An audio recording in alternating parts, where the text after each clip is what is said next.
My world got turned upside down. Our game studio had worked with Disney, Sega and Netflix. We even had a publisher for our indie game, but we lost everything. I broke down into tears in our office after telling my partner in the company that I just couldn't do it anymore. The stress I was feeling was too much, so I had to stop. Where did we go so wrong? Could I turn my mistakes into learnings and reach my goal of earning $50,000 a year? It took some time and a lot of research and evaluation before I started to understand. I recently started a new company with a proven and better strategy. I really want to tell you about that. But to get the full picture, it's important that we look back at my first company and the mistakes we made. Me and my friend, we started our company back in 2013. Fresh out of school, we both had an education in computer graphics and had done freelance work before. We were really excited, hardworking and creative. Our collaboration was just amazing.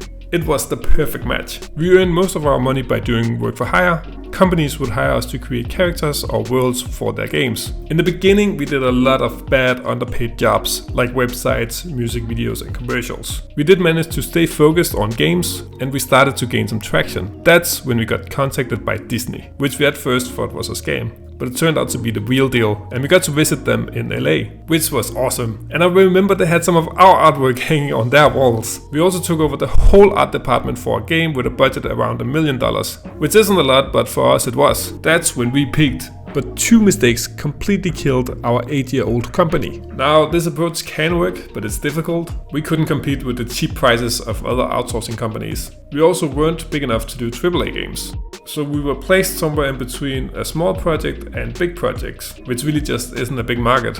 We also way undersold ourselves because we were afraid we wouldn't get the job and therefore no income. And essentially, we built 2 businesses. One where we helped developers create games, and one where we made our own games. In between projects, our idea was to work on our own stuff, but rarely did we have the time to do so. The majority of our time was spent earning enough to survive. That means we had little to no momentum on our own games and they took forever to create. We spent 3 years creating a small demo and trailer for one of our projects. We worked way too much for this to even slightly work. Our first mistake was not to have time for our own projects. Our games were really ambitious. It was a steep learning curve that had a hard deadline, both because we poured a lot of time and effort into these games, so we really had to make it work, but also because we didn't have money for a buffer. I had to learn visual programming and how animation works in games. We thought because of our work ethics, we would go big like others had done it before us. However, it's a bad idea because it's risky and we didn't have all the knowledge to pull off a project like that. Nobody plans to work 5 to 9 years on a game. It happens because you mismanage and overscope. Suddenly we were chasing investors and publishers. It's also a huge time investment. I mean, you might get lucky and get an investor, but there's a slim chance. And we actually succeeded with this and secured funding with a well-known publisher. It was short-lived though, because the publisher fell through and we were left with a half-finished game that took years to complete. When you have dependencies to finish a game, this kind of stuff can happen. Game studios get shut down all the time because of it. It's a big risk and it almost killed our game. It did suffer from not having enough funding, but we managed to release it on PC and Switch. That was our second mistake, being too ambitious and scope creeping. Ultimately, when we lost our funding from this game, that was the nail in the coffin. In a moment, I will share my simple 4-step solution to fixing this. These mistakes led me to be in a huge debt. We just refused to acknowledge that it wasn't working, and we kept trying, but at the cost of our mental and physical health. When you're in it, it feels a bit like life and death, and you just need to finish this game. But I mean, in reality, it's just a game. We finally decided that we would look for jobs. Our approach back then was just to do it and figure it out on the way. We didn't have a clear plan or vision because we were young and we just didn't know how to plan it. Along the way, we really grew as people and we learned how to handle incredible stress and handle ourselves professionally. We learned how to deeply focus and power through. It was a lesson in how to create games with no budget. It gave us a lot of experience in a short amount of time. It also led us to get some pretty amazing jobs afterwards in the gaming industry. But that is not why we are here. How do we make the impossible a reality? With my new company, I started with the why. Why do I want to create games? It's important for me to make games, and when I'm working a job, I just feel like I'm mostly wasting my time. Both because I know I enjoy making my own games so much more, but also because seeing people get happy, sad, surprised, inspired, or scared as a result of something you created is an astonishing feeling that can't really compare to anything else. After I figured out why I want to make my own games, I needed to figure out how, which brings me to my vision. It's represented in the logo and the name. This is my mascot, Brainy Brian. To me, he represents the merging of art and technology in games. The style is unique, wonky and different. The name Imaginative Ones comes from me feeling different as a kid. I wasn't paying much attention in school because I thought it was more fun to play games or draw. I really find my people when I went to art school.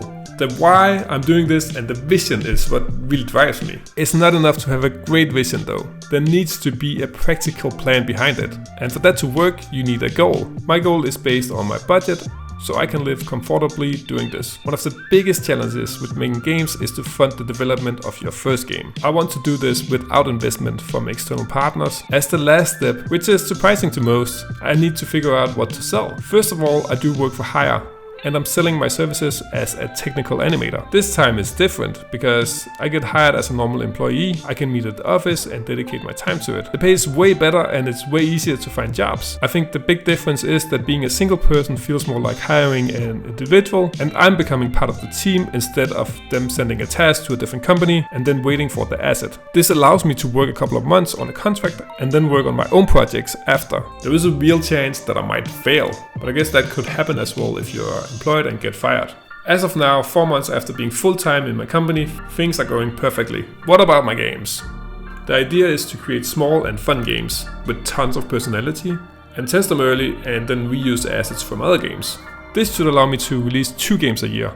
If they show a lot of potential, I can dedicate more time to them. Hopefully, at some point, they'll earn me enough money that I don't have to do freelance work. I know it's trendy to work on your dream game, but it's just a bad approach if you want to make it your livelihood. There's a lot of different ideas and thoughts that go into my games. That could be a whole different video if I went into detail, but let me tell you about my recent game.